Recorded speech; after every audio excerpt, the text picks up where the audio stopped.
Lord of Mysteries 2, Circle-of-Inevitability. Chapter 138, Letter. Lumion completed the ritual on his second attempt. He cleared the wooden table and opened Aurora's grimoire. Under the glow of the carbide lamp, he thumbed through the relevant sections. In under 15 minutes, he sensed something. He looked up and fixed his gaze on a spot near the window. A folded letter lay there, undisturbed. That fast? Lumion, surprised, reached out and took the letter. Hellas Response, vice president of the Curly-Haired Baboons Research Society, had arrived sooner than expected. Lumion unfolded the letter and skimmed the elegantly written words. I'm sorry to hear that.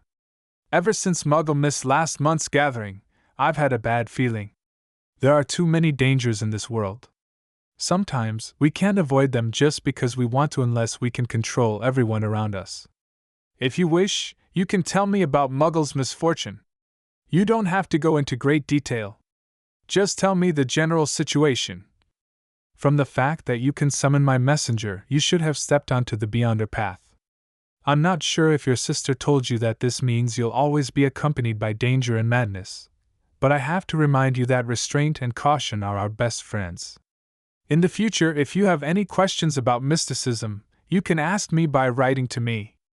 Although I'm not one of those with vast knowledge, I can answer many questions. I've only met Muggle twice in the past year, mainly discussing various matters in the Beyonder domain.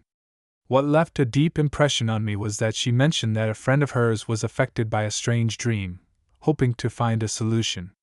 If necessary, she wanted to hire a real psychiatrist to treat him. Lumion silently read Hellas' reply, his face twisting with emotion. Aurora had been searching for a solution to his bizarre dream. Lumion composed himself and contemplated his response. Suddenly he froze. His brows furrowed as he muttered. Aurora told Hella about hiring a real psychiatrist. Considering Madame Susie's description, a true psychiatrist must refer to a specific sequence of the spectator pathway. Only Beyonders skilled in this domain can prevent me from dreaming of the world shrouded in gray fog. The issue wasn't with the situation. The problem was, Aurora's grimoire only had sequence 9 spectator recorded for the pathway. Yet, she clearly knew about psychiatrist. Lumion quickly recalled the 2 conversations in his dream. First, Aurora had said she wanted to find a genuine hypnotist for him. Second, Aurora had mentioned that she knew sequence 9 and sequence 8 of all pathways and had a certain understanding of them. Psychiatrist is often associated with hypnosis. Hypnotist is most likely a sequence of the spectator pathway as well, perhaps even superior to psychiatrist. Aurora's grimoire doesn't have records of the corresponding sequence 8 or sequence 7 of the spectator pathway. Lumion's expression became grave, intermingled with a twisted thrill. After so many days, he had finally discovered a discrepancy in Aurora's grimoire. Previously, he had his suspicions but wasn't certain if there was any hidden anomaly. After all, Aurora in his dream was a figure formed from his memories and impressions under the influence of the soul fragment. Everything she said might not be accurate or complete. It was normal for her not to mention any exceptions explicitly. Now, Hellas' response indirectly confirmed that Aurora truly knew about one or more sequences within the spectator pathway and possessed a certain grasp of their related abilities. Why hadn't Aurora recorded this knowledge in her grimoire? What was the secret behind this inconsistency? Lumion pulled out a blank sheet of paper, his emotions a blend of grief and anticipation. In under a minute he wrote, Honorable Madam Hella. The truth is, my memory of the actual events is fragmented due to the calamity. If you could assist me in locating Guillaume Benet, Poilus de Roquefort, and others, I would be deeply grateful. Their appearances and attributes can be found on the authorities' wanted posters. Lastly, I'm curious about the real psychiatrist Muggle intended to hire. In his letter, Lumion briefly touched upon Cordu. He made no mention of the dream, the loop, or his rescue. He only speculated that Padre Guillaume Benet, under someone's guidance, had worshipped an evil god and banished Madame Poilus, who followed another sinister deity. Benet then attempted a ritual with the entire village as a sacrifice. At the crucial moment, Muggle, selected as a vessel, pushed Lumion away, an essential sacrifice, causing the ritual's failure and Quarter's destruction. Finally, the official Beyonders, who had been called for aid, cleaned up the mess. Lumion reassembled the altar, summoned the silver skull, and handed it the letter. In less than 15 minutes he received a second reply from Hela. Rather than comparing response speeds between Madame Magician and Madame Hela, Lumion eagerly read the letter's contents. I can sense your sorrow and understand your desire to uncover the truth and exact vengeance upon the perpetrator. As Muggle's friend, I'll aid you to the best of my ability, including but not limited to locating those individuals. I can also offer you a fresh lead on this matter. To my knowledge, Muggle's parents and other family members may still be alive in this world.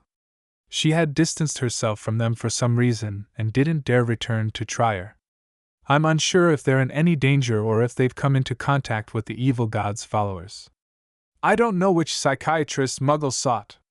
Our organization has numerous genuine psychiatrists, and many gatherings Muggle and I attended don't overlap. I'll assist you by inquiring with members who have interacted with her to see if you can obtain the answer you seek. Until this investigation is complete, I'll help conceal the fact that Muggle is deceased. If you relocate in the future, remember to summon my messenger again to prevent me from losing contact with you after obtaining pertinent information. After reading, Lumion fell silent for a long while before exhaling slowly. Initially, he'd imagined Madame Hela would invite him to join the curly-haired baboons' research society, taking Aurora's place. In doing so, he could more effectively investigate the psychiatrist Aurora sought to hire. However, it seemed the organization was highly cautious about recruiting new members. They might even need to meet specific criteria to be considered candidates. For instance, Aurora had mentioned that none of them could return to their hometowns. Maybe Madame Hela is observing and testing me. Lumion reassured himself, and resumed studying Aurora's grimoire. As for Aurora's original family, he was at a loss for where to begin. Wednesday, 7:50 p.m., 20 Rue de Blouses Blanches. Lumion rapped on Asta Troll's door, dressed in a grayish-blue worker's uniform and a dark blue, almost black cap. Asta, clad in black robes and a hood, opened the wooden door and glanced around. He grinned and remarked, "You're more punctual than I anticipated. I honor my promises better than you might think." Lumion strode into the room and handed Asta banknotes and coins worth 80 vel d'or. Asta accepted it, counting twice with an even broader smile. As he guided Lumion downstairs, he rambled. "The market district's been somewhat chaotic lately. Baron Brignaise didn't even come to me for money. A gang leader died," Lumion commented nonchalantly.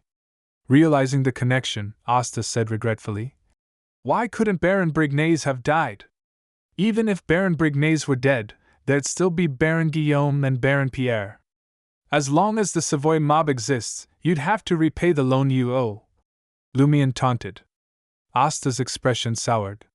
Before long, he and Lumion boarded a public carriage. They each paid 30 caput and found seats. In about an hour, the carriage arrived at Avenue du Boulevard on the Srenzo River's north bank, Quartier 8, from the Le Marquet du Quartier du Gentleman on the river's south bank. This was the heart of the entire Intis Republic.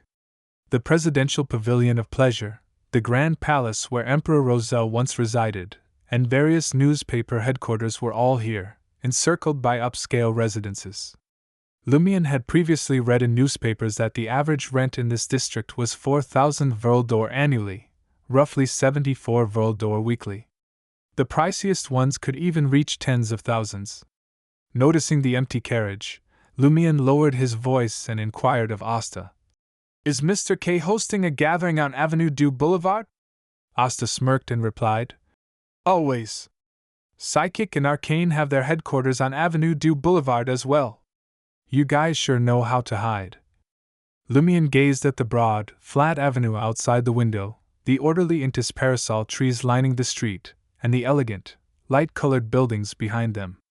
Just before 8:50 p.m., Asta led Lumion into the 6-story beige luxury house at 19 Rue Shear. "This is Psychic Magazine's headquarters, but they only occupy the top 3 floors. Asta didn't ascend the stairs but turned right into a corridor on the ground floor. Only then did he inform Lumian. Mr. K wants to see you beforehand. All right. Lumian dipped his head and adjusted his hat, seemingly preoccupied with something. Asta produced an iron-colored mask and grinned. It's time to disguise yourself. You can't let everyone see your true appearance. In the next instant, Lumian looked up. His face was shrouded in layers of white bandages, leaving only his eyes, nostrils, and ears exposed. Upon seeing this, Asta's heart nearly skipped a beat.